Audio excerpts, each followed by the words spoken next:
Welcome to the Influential Christian Entrepreneur Podcast, where we uncover the inspiring stories and strategies of successful Christian entrepreneurs. In today's episode, we have the pleasure of interviewing my friend Jay Lee, a former introvert and pastor who became a seven-figure closer. Jay Lee is a world-class high-ticket closer and sales coach. He's also known as a sales ninja and helps high-ticket coaches and entrepreneurs sell like crazy without sounding salesy, sleazy, or making prospects sleepy with boring offers using the proven glass selling method. This glass method has generated 25 million plus in client revenue and continues to empower his clients to sell more, to give more. Welcome, Jay Lee. How are you today? I'm very well. Thanks for having me, Francine. Thanks for coming. I am happy to see you again. It's been a while. I know we've been on Zoom before and I've interviewed you before, and I thought you would be so perfect for this podcast. I wanted to ask you more about, I know you're a high-flying sales coach and you do really well, and I'm interested in you talking a little bit about how did you become a Christian? Now, your bio says that you were introverted, and I remember you talking about how as a child you were very quiet, you were really skinny, really little, and somehow I don't recall the story about how you became a pastor and then how you got into the sales world. So can you expand on your journey into becoming a pastor and a Christian? Absolutely. So I grew up in a Christian family in a Korean Canadian immigrant home, and born and raised in Toronto, Canada. We were quite poor because my parents, even though they were highly educated, my dad was a dairy scientist, got a full ride or scholarship in Denmark, and my mom was a nurse, had a full scholarship in Busan, which is southern part of South Korea. Just wanted to make sure that was clear, South Korea. So they developed Busan. I was like, yeah, that's probably in Asia, but wasn't sure where. Yeah. And so my parents met in Toronto as pen pals, which is like snail mail. So that was... Okay, yes, that's, oh my God, that's a flashback or back to the past. Yeah. Our pen pals, explain that to us.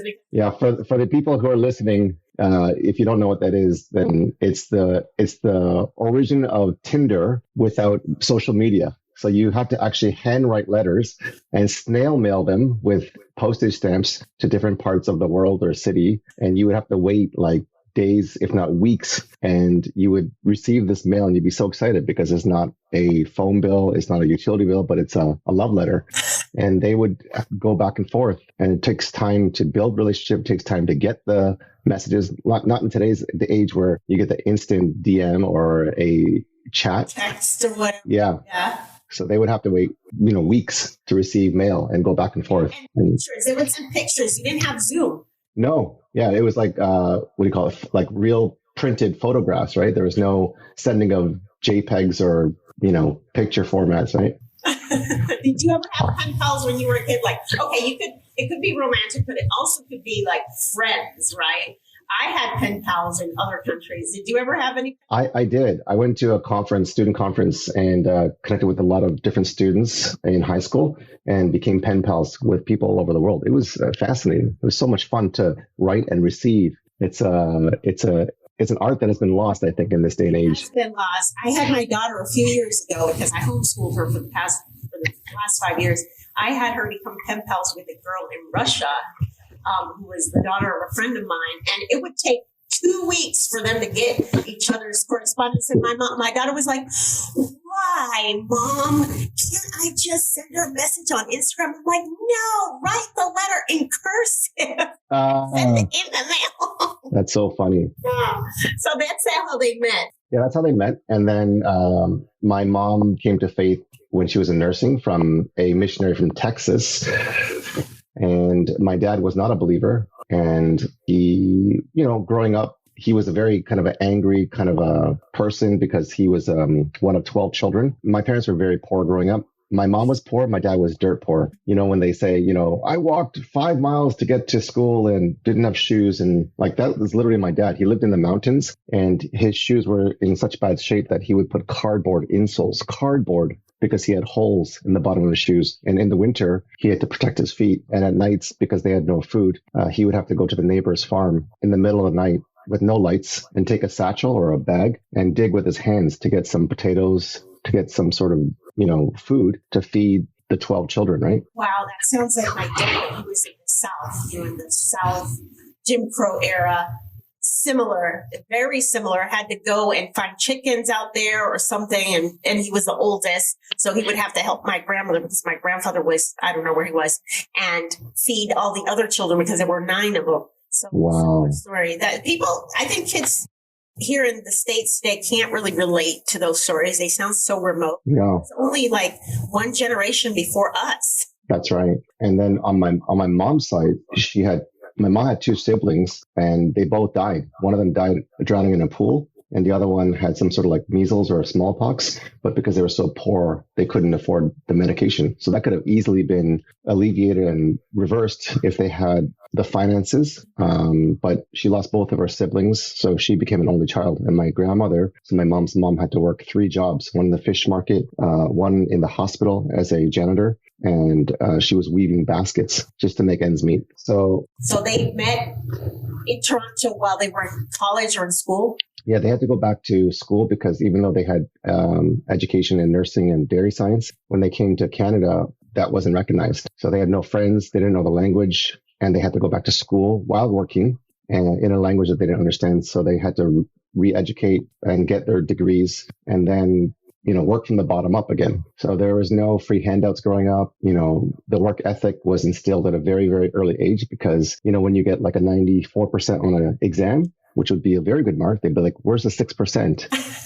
Right. So there was just this constant performance driven. That's common in Asian families, right? You got to always get to the max. Is that true? It is. I mean, it was like because of the hardship that they faced, they didn't come and sacrifice everything to a brand new country with a brand new language with no friends so that we could just pass. Right. You had to be the best, number one, or get 100% or as close to it. So perfection was a standard and the work ethic. And you look at different companies and I'm diverting a little bit, but you look at like Hyundai 30 years ago, people laughed at the first car, the Pony. And you look now and it's competing with Mercedes, Lexus, BMW, and some may argue it's even better for a better price because they worked so hard to continue to make it better and better and better. And that's kind of like my whole upbringing is I may not be the smartest, I might not be the fastest, I might not be the tallest, all these things, but I will not quit and I will continue to learn and get better and better and better. And you will work till nothing is going to stop you. And for sure, that's guaranteeing your success. In fact, if people do say that, you're not going to amount to anything or you're never going to become this and that, that gives me fuel to fire to say, watch me. Watch me. And so you were like this I remember saying you're a little tiny boy and you were very introverted. But thanks to that work ethic that your parents instilled in you, you became successful. But, there's a big in between there. You graduated from college, I'm assuming, and then you went into becoming a pastor, or did you get a 9-to-5 job? Yeah. So after I graduated from university, and then I went to a post-diploma in college. So I studied science, marketing and science and business, marketing and sales. But then my first job was in the banking industry, credit card services. So that was for 5 years. And the short story of me coming from an introvert to an extrovert, from someone who would not have the courage to talk to people or stand up or even ask my high school crush to the prom and so many other stories, to becoming an evangelist, to becoming an extrovert was in my last year of high school. My parents sent me off to Long Island, New York from Toronto. And I went there to play volleyball and, just kind of goof out with my friends. But it was a Christian conference. Back then it was called Campus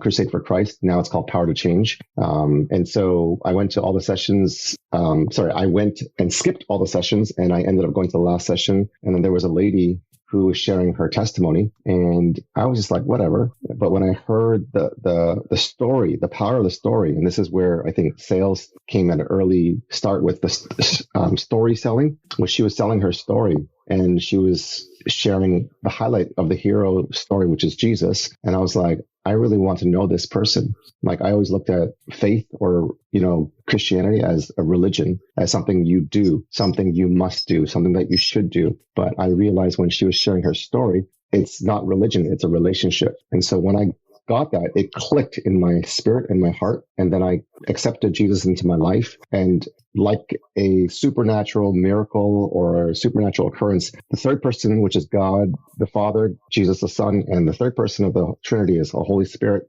basically filled me from head to toe. And I was weeping uncontrollably. And I was just like, for guys and even Asian culture, crying is a sign of weakness, right? And I was just like so embarrassed, but there was something so beautiful because God's love was lavishing my heart and forgiving my sin. And I was so overwhelmed with a tsunami wave of love. My friend Joe, who was beside me, that I was skipping all my sessions with and playing volleyball with, I was like, "You have to know this amazing love of God." And it was like a fireball of just passion. And you got to remember, I'm like tearing up, and I got snot all over, and I look like a mess. And I'm like, God's amazing. And he's like, "What the hell? What the hell?" I mean. Yeah, and not the what the heaven, but what the hell? What happened to you? Are you possessed? I'm like, yeah, by the Holy Spirit. And he's like, get away from me, you freak. And I'm like, you got to know the love of God. And let's just say, it's safe to say he didn't come to faith in Christ that day. He got scared, but he did eventually come to Jesus. And long story, I scared him. And fast forward, I was able to help in pastoral ministry as a regional evangelist for Canada, equip and train over 2,500 people. Campus ministers, student leaders, church planters, growing pastors. So 2,500 people equipped, 40,000 conversations, and over 10,000 professions of faith in Christ. You helped with that. Wow. Yeah. So can you say that you have earned heaven already? No, because heaven is not earned. If you look at scriptures, it says, it is by grace you have been saved through faith. It is a gift of God, not by works, which is earning. So that no one can boast. So grace, let me just share a quick example of grace and mercy. Yes, please explain, because, not everybody who listens to this podcast is fluent in the language that we use, including myself.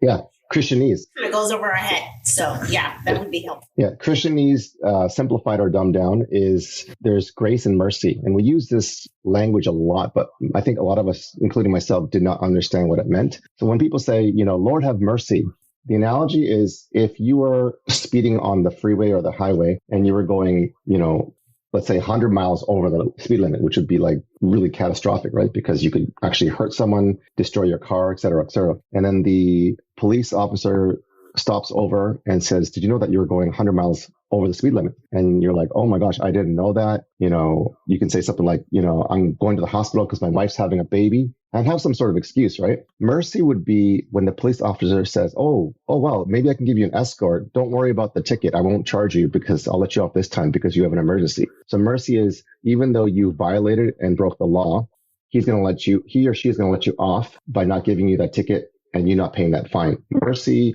in the Christian world is when God, decides not to make you pay the price, right? And he'll let you off. Grace is when the police officer says, "You know what? You violated, Francine, the law, the highway regulations, and your car needs to be impounded. Your license must be taken away, and you need to be suspended from any kind of driving for at least 3 months. And then the hefty fine of $3,000 or whatever, right? So I cannot take that fine. I cannot take away that violation from you because you committed that violation, which means you sinned against God. And there's no way that you can get off today because you have to pay the price. But what I'm going to do as an officer to show grace is I'm going to pay the fine for you. The police officer, no one is going to ever do that. And that's what God did is, if there's a bullet that was coming our way and someone jumps in front of us, he's going to take the bullet for us. And that's why in the gospel, we call it the great exchange. Is Jesus took the bullet for you. He took that fine, that ticket, and paid the price for you and me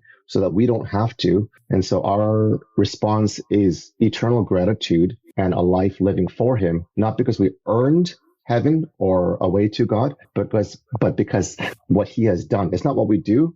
It's because what he has done on the cross. And in fact, in the Arabic, it says tetelestai. It is finished. You don't need to do anything. You don't need to work harder. You don't need to pray more. You don't need to go to church and be religious. You don't need to keep being a good Samaritan. It is already done on the cross. And we do these amazing things, acts of love, acts of service, acts of giving because of what he has done. And that's grace. Gratitude.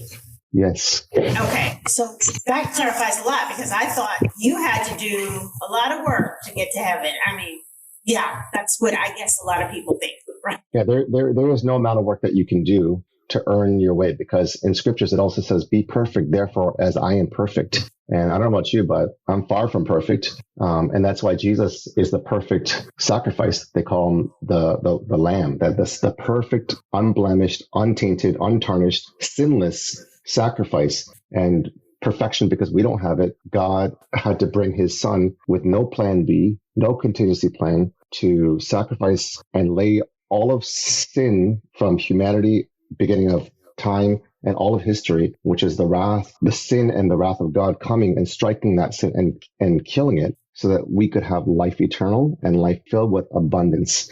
Otherwise, we would never be able to make it there without Christ. That's right. And John 14:6 says that, I am the way, the truth, the life. No one comes to the Father except through me. So he has made a way, and I'm grateful that he has made a way. And there's nothing that you and I can do to earn it, but he has already made a way. And all we have to do is accept Jesus Christ. That's right. Absolutely. So how did you make the leap from pastor to super salesman, business, seven-figure guy? It's a funny story, but it's desperation. It's because as a pastor and evangelist and missionary for 10 years, I had no plan to leave the pastoral ministry, if that makes sense, because I felt called to it. So I'm like, this is my life. And growing up, with a kind of poverty mindset, and then family and friends and people in ministry saying, you are taking a vow to poverty. You cannot own these things. You cannot have nicer things. So I was like, okay, that was kind of instilled in my brain, my heart, my spirit, that, I cannot have these things. I cannot own these things. And, money is evil, right? So, but I learned that was wrong, and that the love of all money is a root of all evil, not money in itself. And when I was able to have more money, I was able to give more. In fact, after starting my sales coaching business, I was able to give more in 1 year than my entire lifetime. Right. And so how do I pivot? So as a missionary, I had to raise my own support, financial support, and that was running out in the 9th and 10th year. So I was trying to figure out how to live in Toronto, where the average house for a 3-bedroom bungalow is like $1.5 million. Right. And it's not even a nice house. It's like you got to redo it, re-renovate it. And so I looked at some sort of ad, I think, on Facebook, and it was some sort of guru or expert growth consultant. And he was, I think, driving a Lamborghini, one of those ads. And I was like, wow, he looks really successful, right? He must be doing really well. If I can learn what he does, then I will be successful too. So in my foolishness, I just did a quick video, which kind of was just out of desperation. I didn't know what else to do. And I said, if it was you, hey, Francine, I just saw your ad. Looks like you're doing really well in your business. I'm a pastor. I don't know anything about business and what you do. But if you would give me a chance, I would love to be your right-hand man to continue to help you in your success. If you have any openings, or if I can help do anything that you want me to do to help you continue to grow, please reach out to me and I'd be open for a conversation. And then within 45 minutes, he messaged me back and he says, well, you have a lot of guts. He said something else, but he says, you have a lot of gut. And we got on a Zoom call. Guts, or was it desperation? Yeah, both. It was both. And he said, you don't know anything. You don't know this business. And, he's got a very successful business, and you're reaching out to me because what? And I just said, listen, I'm a good listener and I can learn quickly. And when I learn something quickly, I can master it and help you continue in your success. So whatever you don't like to do, whatever you want off your hands, or if you, want to buy more time, then give those tasks to me. And he goes, deal. So I didn't even realize he lived in Toronto, which is where I live. He says, gosh, really? Yeah, I didn't even know. And then it must have been a localized targeted ad, right? Oh, yeah, for sure. And so what year was this? Around what year? It was like 5 years ago. Oh, only 5 years ago? Yeah, not that long ago. And so he says, come to my home or my place tomorrow. And this was like a Sunday night. And I'm like, sure. Okay. I'll put my money where my mouth is. And I went to his house, and then you can imagine my wife, I'm thinking to myself, I'm going to this stranger's house that I met on the internet, that I sent a video through a paid ad, and I'm going to try to learn what he's doing. And she's like, what on earth are you doing? Where are you going? Why are you doing this? And so here I'm thinking, okay, if I don't come back, just tell the kids I love them and put on my tombstone 2 words, loved much. Because I don't know if I'm going to get kidnapped or if I'm going to get shot or, And so I go in there, and he's on the penthouse suite. he lives like this lavish life. He was doing like, probably like $500,000 to $1 million a year. And then I jumped on the phones, not the phones. I jumped into the things that he was doing and learning quickly. And I wrote hundreds of pages of notes. For 3 months, I went to his house every single day and I learned, because I'm a kinesthetic visual learner. So I learned by seeing, I learned by doing. And then, I might be slow at the beginning, but once I get it, boom, click, bam. And then he started putting me on the phone saying, hey, I'm going to throw some leads to you. And let's see if you can close some deals. And then right out the gate, I think I closed $105,000 in the first month. Oh, wow. So you just got on the phone, and even though you had never done any sales before. I didn't even know the vernacular. I didn't even know the language. I'm like, what's MRR? What's CPL? What's lifetime value? What is like, I had no clue. And so he was like just throwing the leads out to me to kind of see if in the deep end I could learn how to swim. And you did learn how to swim. Was it really scary when he threw the leads at you? You got that first phone call where you like sweating bullets or? Oh yeah. I was probably having a panic attack or something. Because like my former self, which is an introvert, was like kicking me in high gear. And then because I didn't know what I was talking about, then I remembered the presentations I did when I was in elementary school where I froze, or when I tried to ask the high school crush to the prom, like I froze, right? Or the time that my parents asked me to tell the police not to give us a ticket when we were parked illegally downtown because they were trying to get some cold cut meats for their sandwich shop. And I froze. So my past was playing back in the present during that sales call. And I was probably sweating. And they were probably like, are you okay? And I'm like, on Zoom or? It was on Zoom. It was on Zoom. And I said, if I'm being completely honest with you, I don't really know what I'm talking about. This is my first call. And if you can just be very gracious and merciful, grace and mercy, I'll do my best to answer any of your questions. And they kind of laughed and said, that's really refreshing because we've been on like 4 or 5 other calls with other people who were the exact opposite. They were confident, they were cocky, they were making promises that seemed too good to be true. Yeah. And you claim to know nothing. And yet you're trying to sell me on something you know nothing about. Okay. Yeah, but I said, I will get the answers for you because the founder is right beside me. And so whatever you ask me, I'll just ask him. So you were just being honest. I was being honest and vulnerable, which I didn't have to do, but I felt out of desperation, I needed to just so that they can just let me off the hook. Wow. And then I would imagine that as you did more calls, it got easier and easier. Well, I closed that first call. What? Right. And so the founder was like, what? You don't even know anything and you close that call. And then more recently, when I was closing for a high ticket 2 Comma Club Award health coach, similar story where he hired me on Sunday. And then he said, we're going to take 2 to 4 weeks to ramp you up and onboard you and train you and get you familiar with the product, with the service, with the pay links, all this stuff. And then I'm like, good. I probably need about 2 to 4 weeks to get ramped up. And then they booked a call for me next morning, Monday at 9 a.m. for a sales call. And I was like, this is 4 years later, exact same deja vu of my first call. And I'm like, why did you book a call? Anyway, so I'm on this call and I say, hey, I just want to let you know that this is my first day on the call and I have known nothing about this product and I don't even know how much the pricing is, but I want you to know that I'm going to do my best to serve you and answer any questions that you have through the Slack channel with my team members. And they laughed and said, we've been on 3 calls with 3 other people that were the exact opposite because they were confident and they were salesy and they were aggressive and they were pushing me to the sale. And you're so refreshing to say that you know very little to nothing. So the same exact experience. It was exact same experience. And then I said, let me answer that question. Let me ask this question. This is what they said. This is what they said. This is how to answer your question because I don't know. And then they're like, at the end, I'm like, I feel like I'm mixed up and upside down because I'm just so confused because I've never heard the offering and the pricing and all this stuff. And I said, so that'll be like whatever, $10,000 for this 90-day program. And I'm like, did that sound right? And inside my head, I'm like having this inner talk did I even make sense? And did they even understand what I'm saying? And they're like, well, I'm going to be your first sale today. And they closed.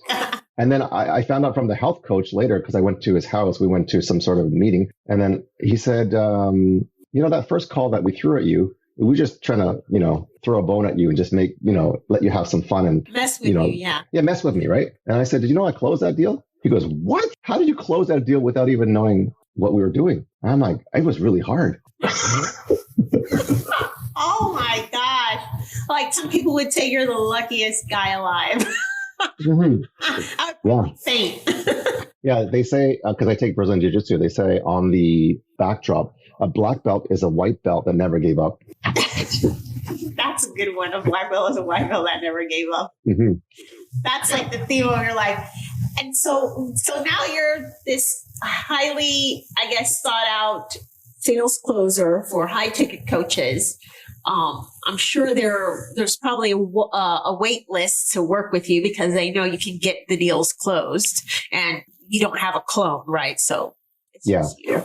So I do have a waiting list of probably over 100, 150 people that want me to close for them. I am no longer able to close for them because I'm doing high ticket sales coaching. So I get asked almost on a daily, can you close for me? Or I get DMs from these like 2 comma club or even 8-figure plus coaches saying, I heard that you're a rock star closer. I would love to get you on my team to help close. And they're like amazing offers, higher commissions than normal. And I'm like, I can't, someone was offering me 40% versus 10, which is the industry standard. And they were doing, I think they were doing 50,000 at the time. And then a year or 2 years later, they were doing $500,000 a month, right, to close to $1 million a month. So I would have made a lot of money. Let's just say that. But I refused because I said, I don't have the bandwidth. I don't have the time. Because now you're a sales coach. You're not closing for people anymore. I'm not closing for people anymore. I am teaching people how to sell because for 2 or 3.5 years, people kept begging me, how do you close and